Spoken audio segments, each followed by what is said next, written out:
하나님께서 우리에게 주신 말씀은 두 곳에서 보겠습니다. 먼저 요한복음 1장 12절 13절 말씀을 먼저 봉독하겠습니다. 요한복음 1장 12절 13절 말씀입니다. 영접하는 자 곧 그 이름을 믿는 자들에게는 하나님의 자녀가 되는 권세를 주셨으니 이는 혈통으로나 육정으로나 사람의 뜻으로 나지 아니하고 오직 하나님께로부터 난 자들이니라. 아멘. 에베소서 6장을 보겠습니다. 에베소서 6장 1절에서 3절까지는 말씀입니다. 자녀들아, 주 안에서 부모에게 순종하라. 이것이 옳으니라. 내 아버지와 어머니를 공경하라.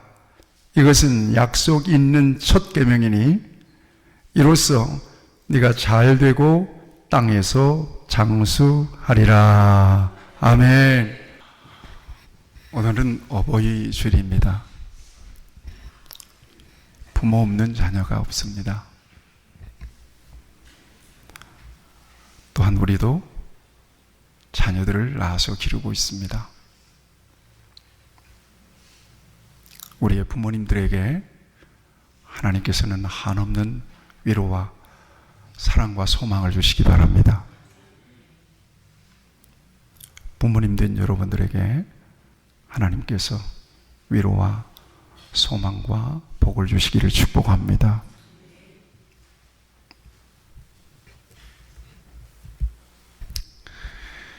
우리 한국 교회에 가장 큰 전도의 장애물 가운데 하나가 바로 제사 문화입니다. 오늘 말씀을 좀 집중해 보시기를 바랍니다. 오늘 조금 설교가 어려울 수도 있습니다. 놓치면 저게 무슨 말씀일까? 여러분들이 좀 헷갈리실 수도 있으니까 집중해서 좀 말씀을 잘 들어보시기 바랍니다. 제사 문화예요. 여러분, 우리 민족은요,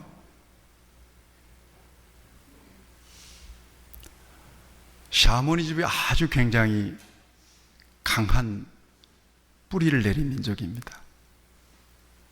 샤머니즘이 뭔지는 아시죠? 무속신앙입니다.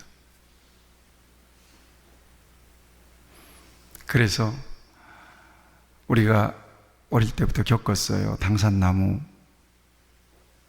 밑에서 절을 한다든가, 기암 괴석이 있으면 그냥 무조건 거기 앞에 절을 합니다. 달을 숭배하지 않나. 또 지신밟기 같은 거 하잖아요. 이거 전부 다 무속신앙이거든요. 달집 태우기 같은 거 있잖아요. 그러다가 380년경에 고구려 시대에 소수림 왕 때 불교가 전해지게 돼요. 그래서 무려 1500년 동안 이 불교가 이 땅을 지배하게 됩니다. 굉장히 뿌리가 깊겠죠. 그러다가 태조 이성계 이시 조선 시대가 되고, 조선 왕조 명명이 몇 년이죠? 조선 왕조 500년 동안은 유교가 지배를 해요. 그러니까 우리 민족은요, 무속신앙과 불교와 유교의 문화권 속에 깊이 뿌리를 내렸던 민족입니다.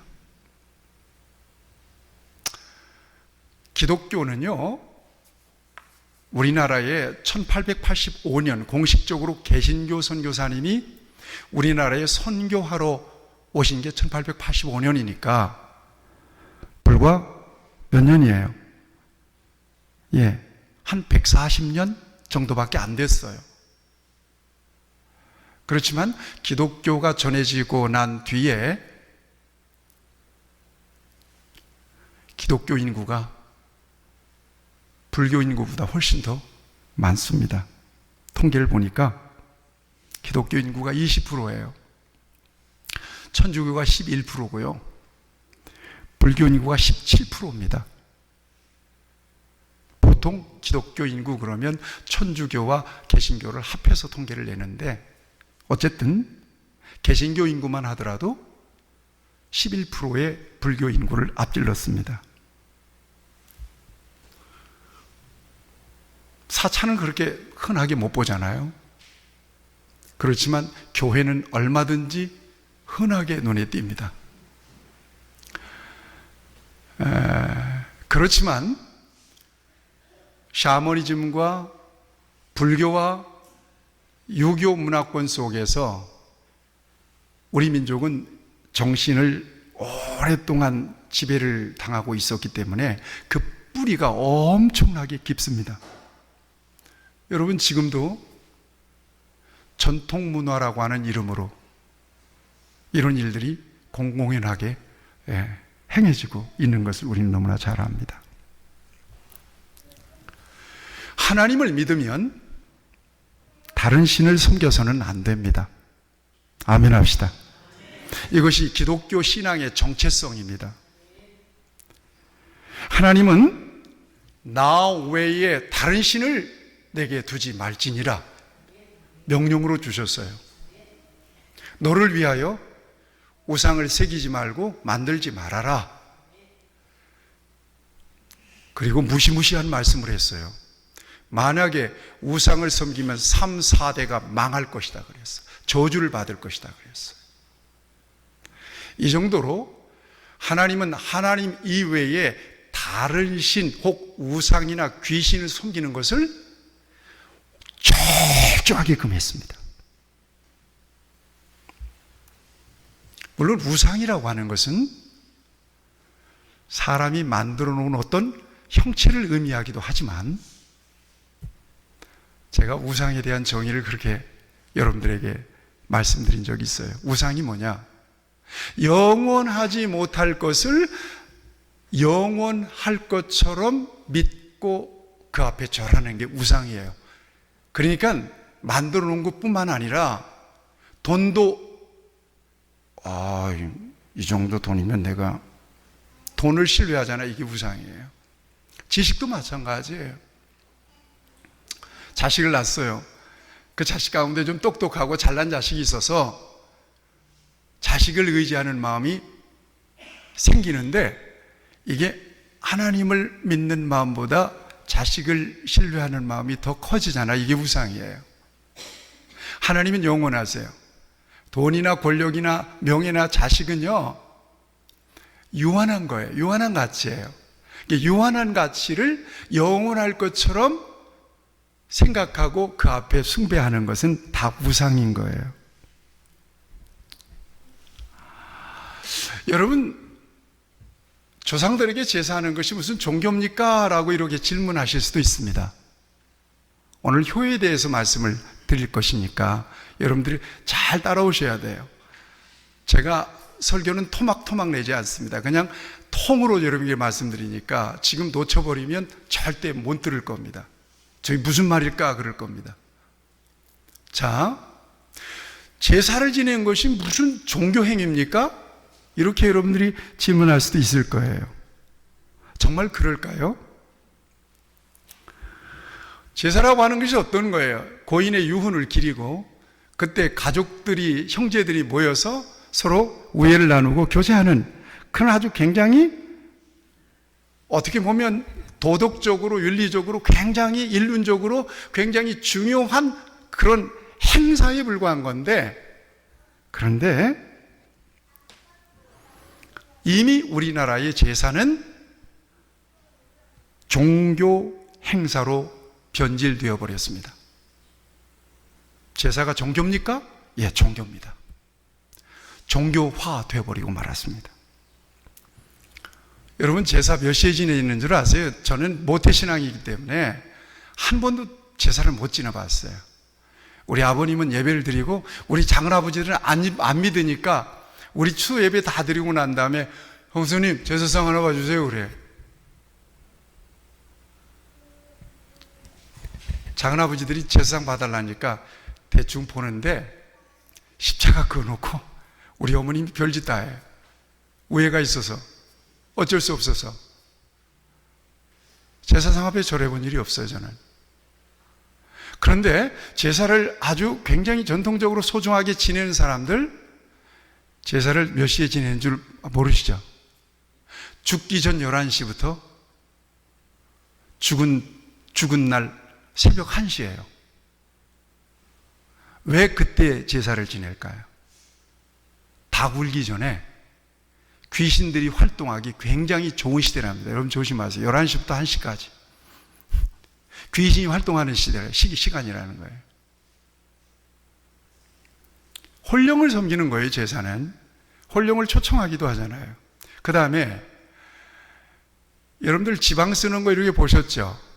저도 이번에 설교하면서 좀 한번 살펴봤는데 그 지방 어떻게 쓰는지도 모르지만 그 내용이 뭔가, 내용이 뭘 것 같아요? 여러분 이렇게 쓰더라고요, 보니까. 충문이죠? 현고 학생 부군 신위. 남자가 죽었을 때는 그렇게 쓰고요. 여자가 죽을 때는 현비, 유인, 신비. 신비라고 하는 말은 죽은 자라는 의미예요. 이게 무슨 뜻인가 봤더니 이런 뜻이에요. 배우는 학생으로 인생을 살다가 돌아가신 아버지 신령이시여 나타나셔서 이 자리에 임하소서라고 하는 기도문이에요, 그게. 제사는 그냥 전통의식입니까? 미풍양속입니까? 효의 차원에서 그냥 행해지는 하나의 의식입니까? 아니에요. 귀신에게 예배하는 거예요. 귀신에게 절하는 거예요. 귀신을 섬기는 행위예요. 게다가 죽은 사람을 위해 상을 거하게 차려놓잖아요. 그리고 젓가락, 숟가락을 옮겨가면서 드세요 그러고 한단 말이에요. 여러분 이 행위를 어떻게 생각하시나요? 그리고 어떤 경우는 어라? 술이 조금 줄었다? 누가 먹고 갔다는 거예요. 그럴 수 있을까요? 이 일련의 제사 행위는 단순한 미풍양속이 아니에요. 종교 행위예요. 예배 행위인 거예요. 이걸 기독교인들은 금해요. 절대로 그래서는 안 된다는 거죠. 성경은 제사를 그래서 엄격하게 금합니다. 자, 고린도전서 10장 20절에 보면 무릇 이방신이 제사하는 것은 귀신에게 하는 것이요. 누구에게 하는 것이요? 귀신에게 하는 것이요. 하나님께 제사하는 것이 아니니 나는 너희가 귀신과 교제하는 자가 되기를 원하지 아니하노라 그래요. 아멘 합시다. 그래서 믿는 사람들은 절대 제사하지 않습니다. 제사상에 절하지 않습니다. 그래서 제삿날 갈등이 되기도 하고요. 가족을 전도하는데 장애가 되기도 해요. 아니 믿는 며느리가 들어오더니 내내 괜찮았는데 제삿날이 되니까 뭔가 기류가 안 좋은 거야. 다들 절하는 얘야 며느라 너도 와서 절해라 아버지한테. 그런데 안 하는 거예요. 그러니까 제삿날이 초상날이 돼요. 갈등하는 날이 돼요. 그래서 기독교인들이 이런 갈등을 피하기 위해서 술을 먹어도 괜찮고 제사를 다 허용하는 천주교로 몰려가요.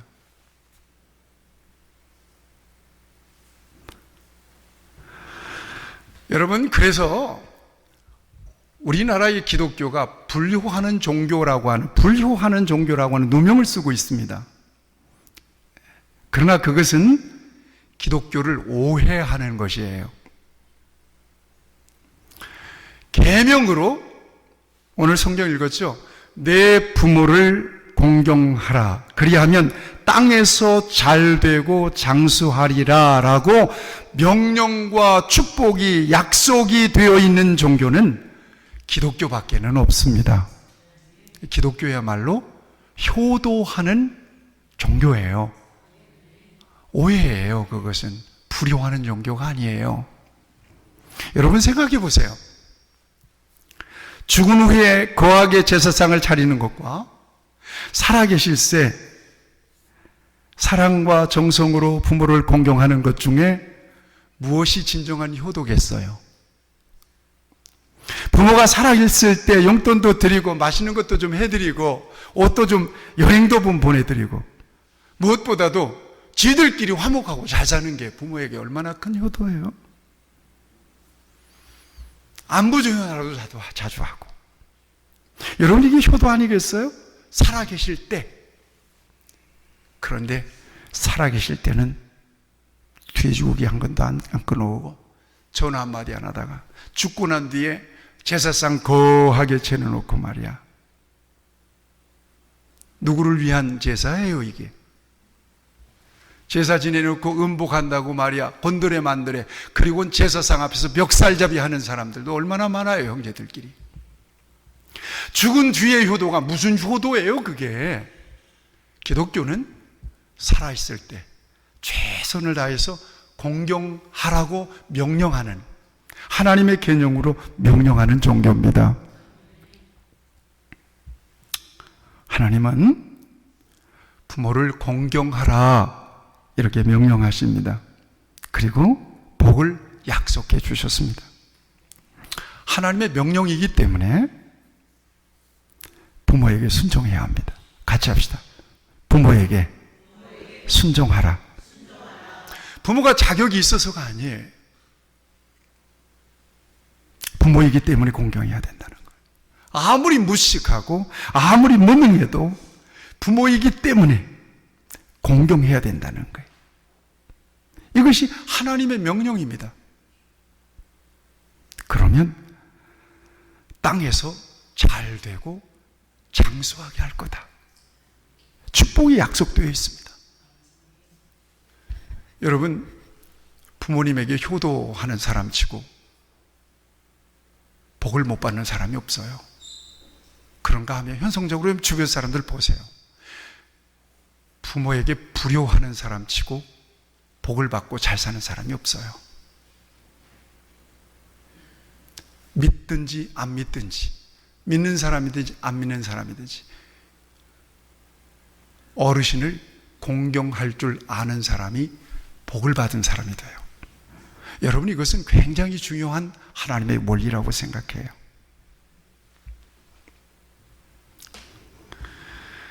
그런데 주 안에서라고 하는 단서가 붙어 있어요. 주 안에서. 진정한 효도는 주님 안에서 하는 효도랍니다. 물질이나 의복이나 음식이나 이런 것들로 단순히 육신과 마음만 편하게 하는 것이 효도가 아니라는 거예요. 영적으로 효도할 수 있어야 된다는 것입니다. 먼저는 자식들이 예수님을 믿고 또 부모들에게 예수님을 전해서 그들도 하나님의 자녀로 살다가 영원한 천국에 가실 수 있도록 섬기는 것이 진정한 효도라고 성경은 말씀하고 있는 것입니다. 자, 지금부터 드리는 말씀을 여러분 잘 귀 기울여 들어보시길 바랍니다. 부모에게 효도해라. 이것은 도덕적인 명령이나 윤리적인 명령이 아닙니다. 축복을 주신다는 약속이기 때문에 기복적인 조건으로 받아들여서도 안 되는 명령입니다.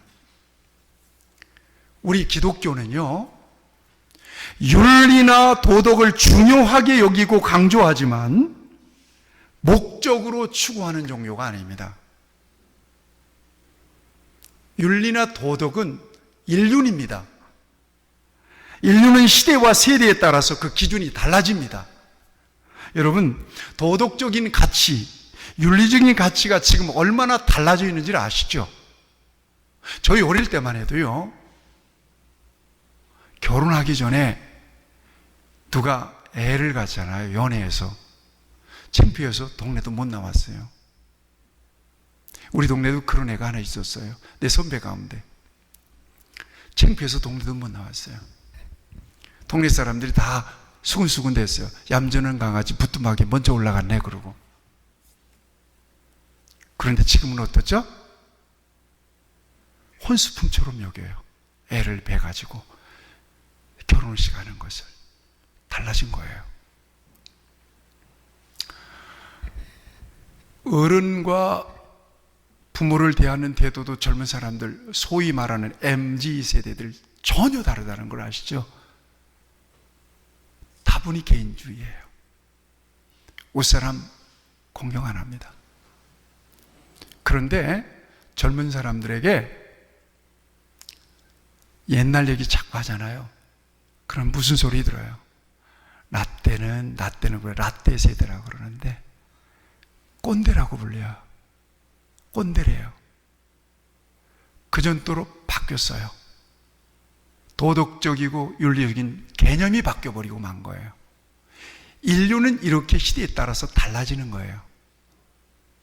그래서 기독교 신앙으로 도덕과 윤리를 강조하긴 합니다만 그것을 목적으로 삼지는 않습니다.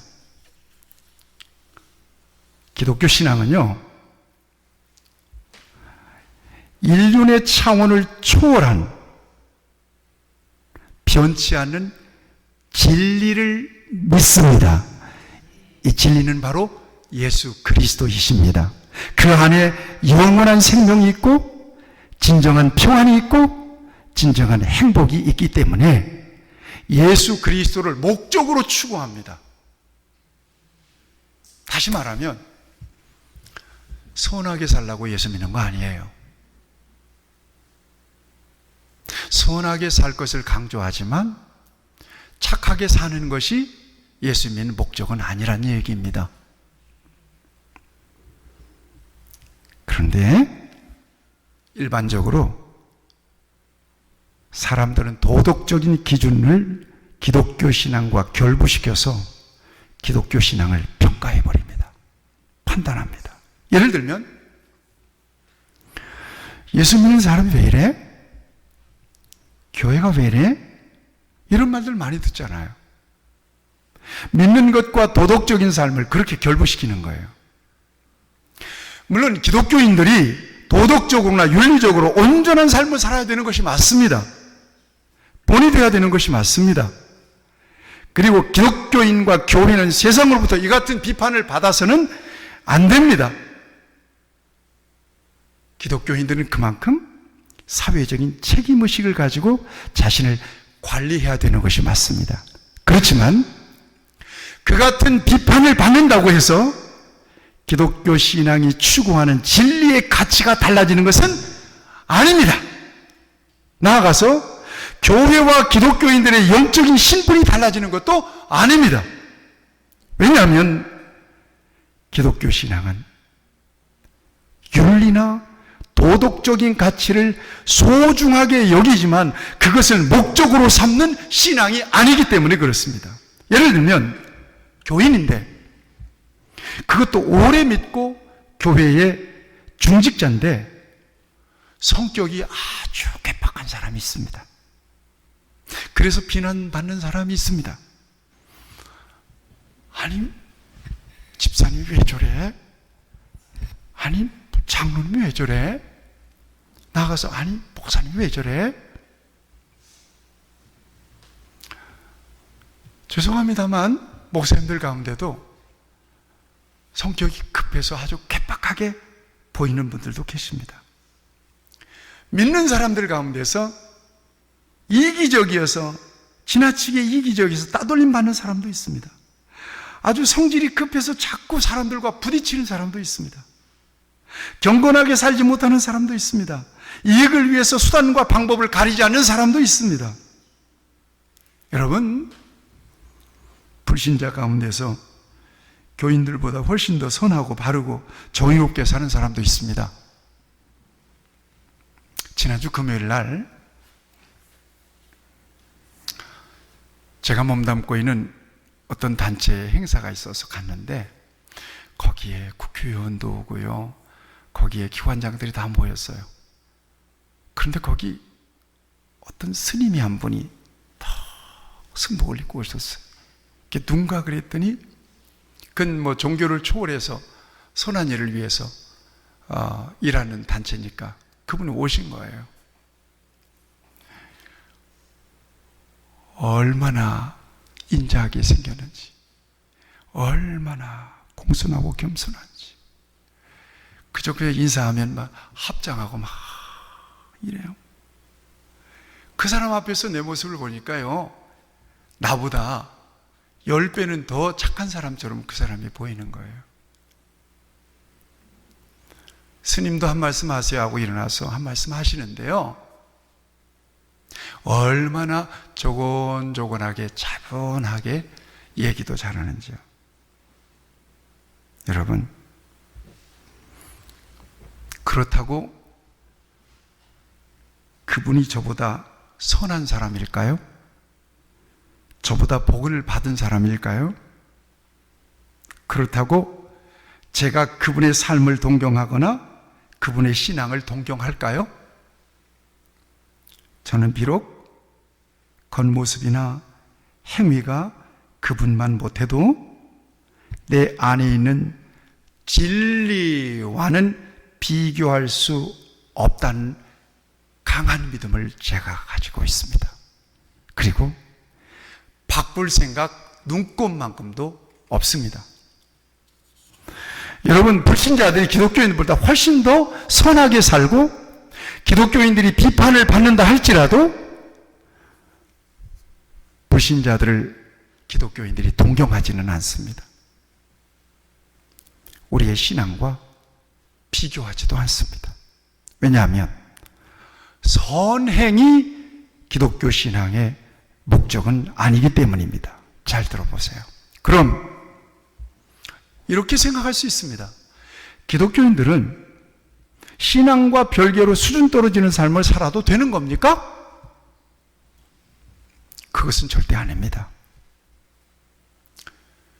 예수를 믿는 것은, 영적으로 거듭나는 것은 하나님께서 내게 주신 일방적인 은혜입니다. 그리고 영적이고 내적인 사건입니다. 그렇게 거듭나면 곧바로 천사처럼 바뀌는 게 아닙니다. 진정 그리스도처럼 삶이 변화되는 것은 훈련을 통해서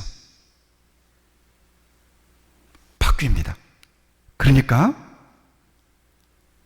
삶의 변화는 성장과 성숙에 관한 문제지, 도덕적이고 윤리적으로 온전하게 살아가는 것은 성장과 성숙에 대한 문제지 신앙의 문제는 아니라는 얘기라는 것입니다. 다시 말해서 거듭나는 것은 불가항력적으로 하나님이 주신 은혜입니다. 그것으로 신분이 변하고 죄사함 받고 구원받은 하나님의 사람이 됐지만 그것으로 끝이 아니라는 얘기입니다.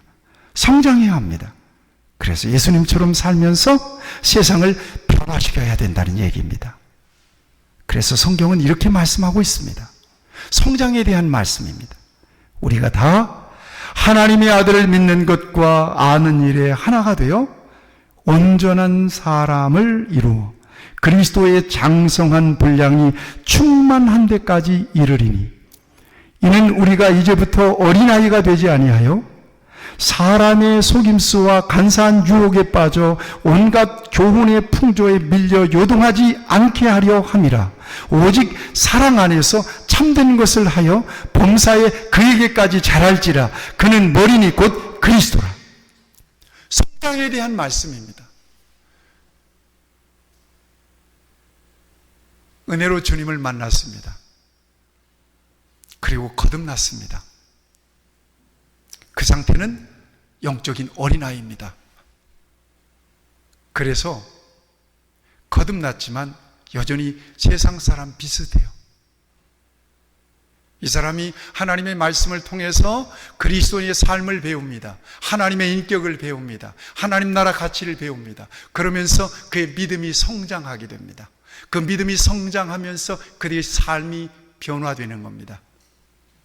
그때 그리스도의 장성한 분량에 합당한 삶의 열매들이 그의 삶을 통해서 드러나게 됩니다. 말이 달라져요. 행위가 달라져요. 삶이 달라져요. 이기적인 삶이 이타적인 삶으로 바뀌어요. 자기만을 위한 삶이 다른 사람들을 생각하고 도와주고 축복하는 삶으로 바뀌는 거예요. 이 과정을 통해서 세상 사람들이 보기에도 도덕적으로나 윤리적으로 참 온전한 사람으로 비춰질 수 있는 거예요. 그래서 믿는 사람이 왜 이래? 교회 다니면서 왜 이래? 아니에요. 교회 다니고 믿는 사람이라도 그럴 수 있어요. 왜 그래요? 성장하지 못하면, 성숙하지 못하면 그럴 수 있는 거예요. 그러니까 드러난 외적인 행위로 기독교 신앙 전체를 표명하거나 비판할 수는 없다는 말씀을 지금 드리고 있는 것입니다. 그런데 이건 아셔야 돼요.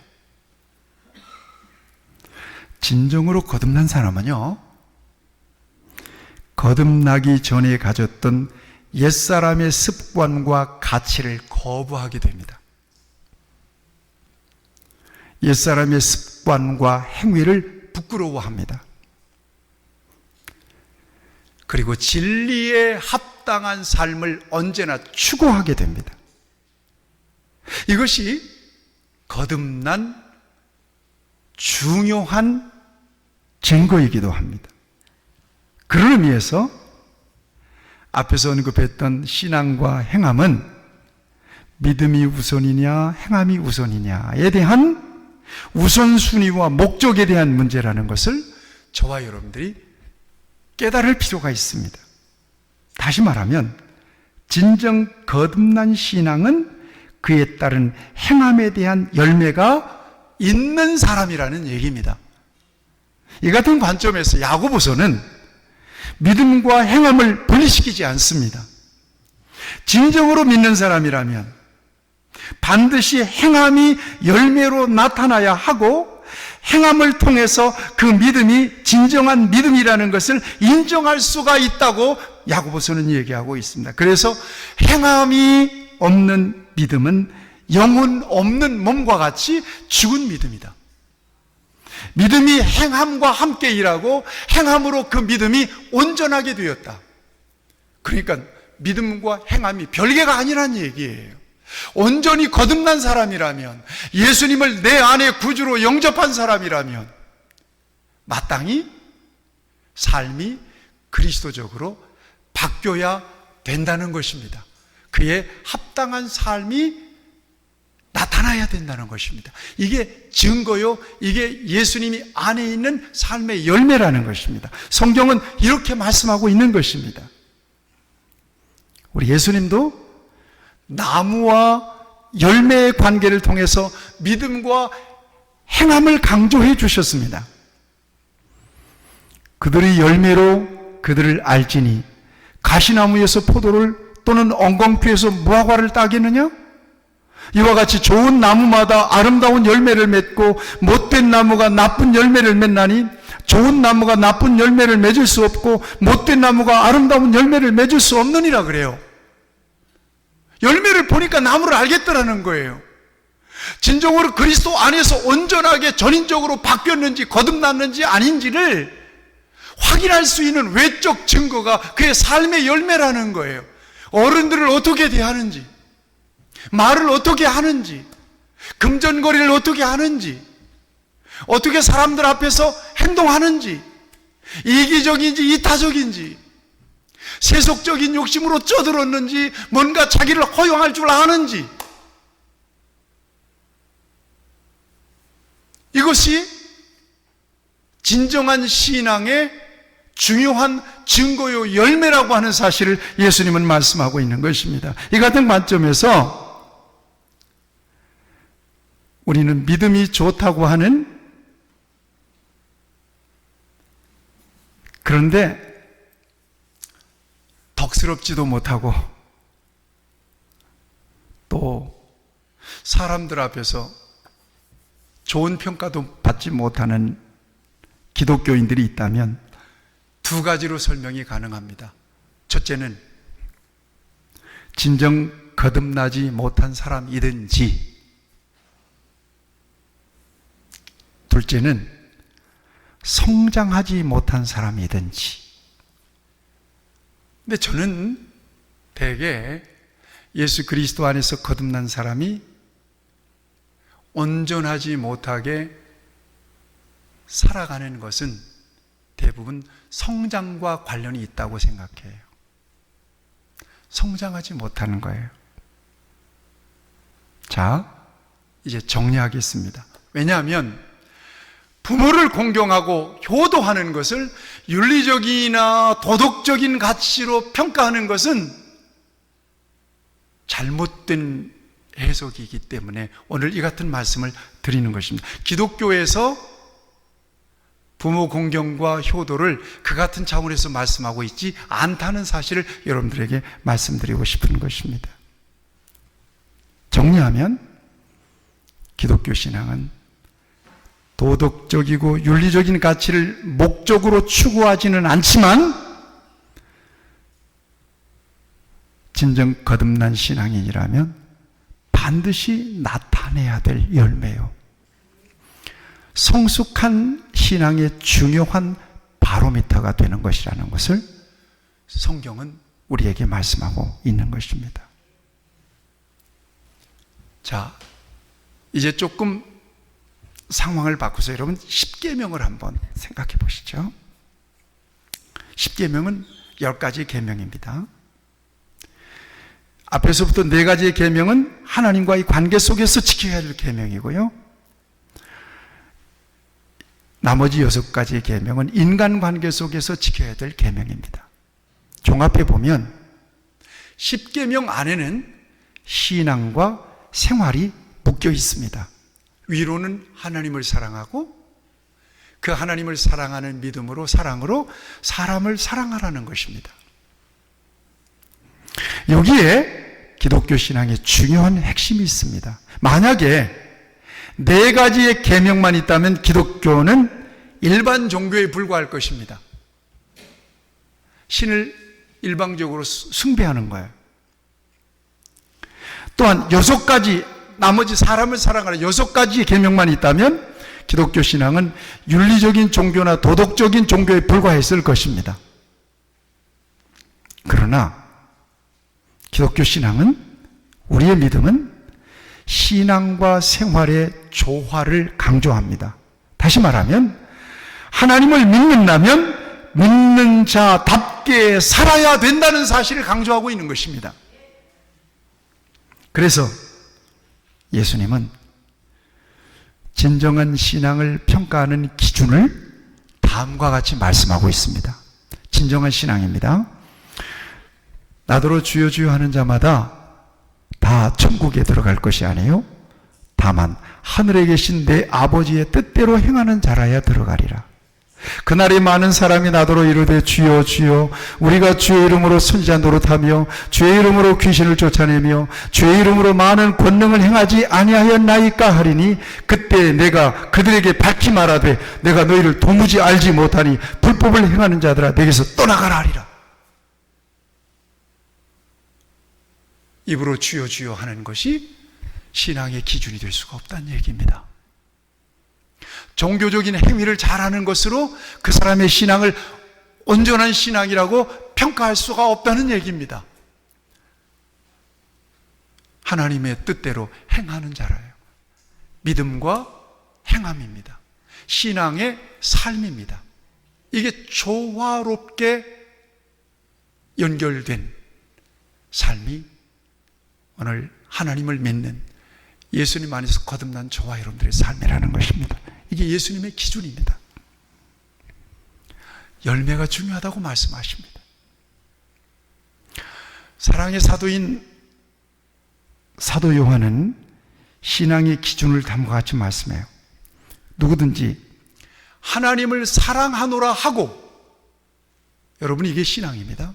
하나님을 사랑하노라 하고 그 형제를 미워하면 거짓말하는 자니 보는 바 그 형제를 사랑하지 아니하는 자는 보지 못하는 바 하나님을 사랑할 수가 없느니라.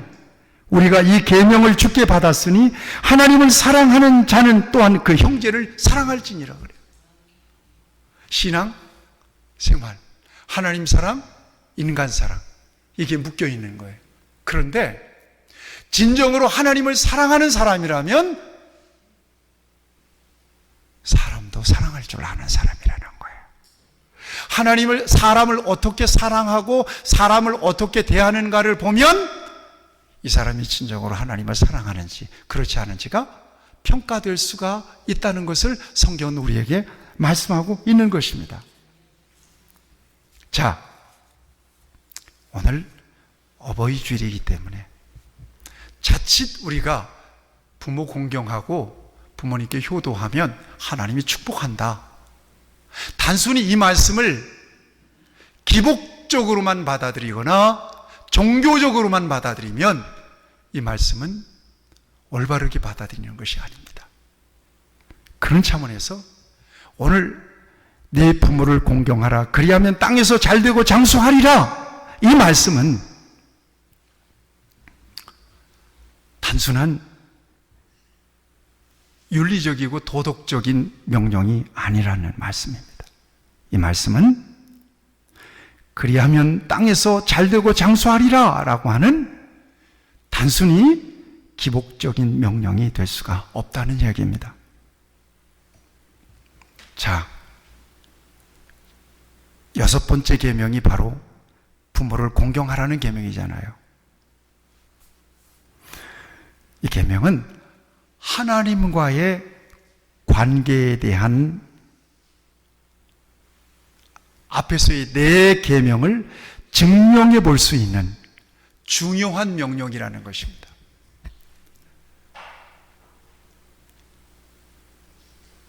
제5계명부터 10계명까지는 제1계명에서부터 4계명까지를 증명해 볼 수 있는 중요한 기준이 된다는 말씀입니다. 그런 차원에서 제5계명 보세요. 내 부모를 공경하라 라고 하는 계명은 윤리적인 계명도 아니고 기복적인 계명도 아니고요, 하나님과의 관계를 증명할 수 있는 중요한 기준이 되는 계명이라고 하는 사실을 우리에게 말씀하고 있는 것입니다. 쉽게 얘기하면, 이 땅에서의 자신의 존재의 원인인 부모를 공경하는 것을 통해서 영접하는 자, 곧 그 이름을 믿는 자에게는 하나님의 자녀가 되는 권세를 주셨으니 하나님 아버지를 어떻게 공경하는지를 평가할 수 있다는 얘기입니다. 다시 말하면 땅에서 내 부모를 어떻게 섬기고 어떻게 효도하는지를 통해서 하나님 아버지, 영적인 아버지를 어떻게 공경하고 섬기는지를 평가해 볼 수 있다는 얘기예요. 그 신앙을 평가해 볼 수 있다는 얘기입니다.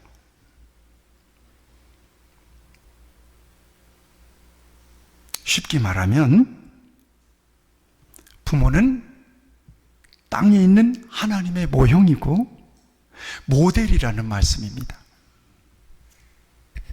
부모에게는 불효하면서 하나님을, 아버지를 잘 섬긴다는 말은 거짓말이라는 거예요. 성립이 안 된다는 얘기예요. 하나님께는 몽땅 헌금을 드리면서 부모에게는 인색한 사람은 그 신앙은 성립이 안 된다는 거예요. 예배당에는 빤질나게 다니면서 부모에게는 전화 한마디 없는 신앙은 성립이 안 되는 신앙이라는 것입니다. 부모에게 함부로 대하면서 하나님을 공경한다는 신앙은 거짓말이라는 것입니다. 성립이 안 된다는 것입니다. 이런 차원의 명령입니다. 이게 윤리입니까? 도덕입니까? 기복입니까? 아닙니다. 신앙입니다. 부모를 어떻게 대하는지를 보면, 믿는 자로서 부모를 어떻게 대하는지를 보면 하나님께 대한 믿음이 평가될 수 있는, 하나님 아버지를 향한 그 믿음에 대한 열매요 증거로서의 부모 공경을 말씀하고 있는 것입니다. 하나님 아버지께 하듯 여러분의 부모를, 어르신들을 공경하시기를 축복합니다. 부모를 공경하는 마음으로 하나님 아버지를 공경하시기를 바랍니다. 하나님 아버지까지가 아니에요. 여러분들의 웃 어른들입니다. 어떻게 대하는지를 보면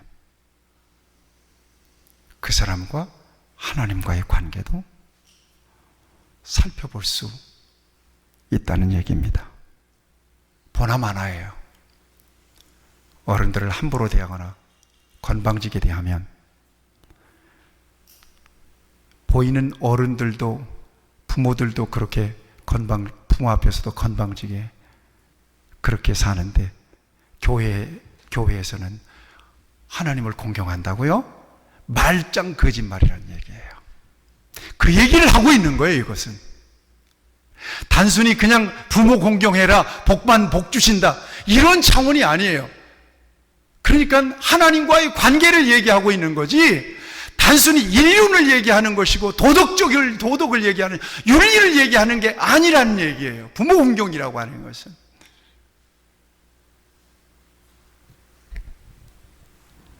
여러분, 저와 여러분들의 믿음과 삶이 이런 차원에서 균형 잡힌 삶이 되고 성숙한 믿음이 될 수 있기를 바랍니다. 영육 간에 그야말로 효자 되셔서 하나님께서 주시는 복을 저와 여러분들이 마음껏 누릴 수 있게 되기를 축복합니다. 하나님 감사합니다. 오늘은 조금 깊이 있는 말씀들을 나눴습니다.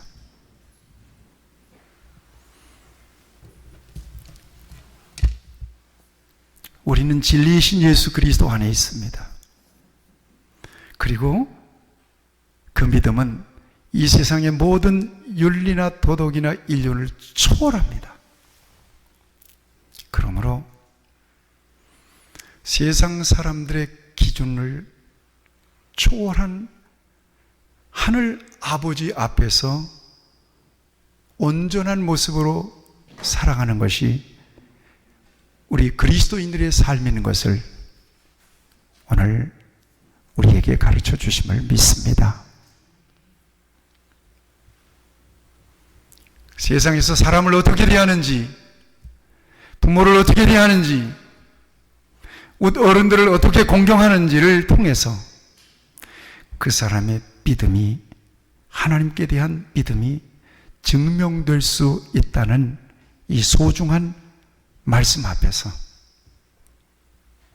오늘 우리 자신들을 다시 돌아보며 말씀 앞에 새로워지기를, 성장하고 성숙하기를 간절히 소원하오니 하나님의 말씀을 따라 하나님을 중심으로 사랑하고 그 마음으로 곁에 있는 사람, 어른들을 중심으로 사랑하고 공경하고 축복하는 하나님의 사람으로 세상을 살아갈 수 있도록 주께서 우리를 인도해 주시옵소서.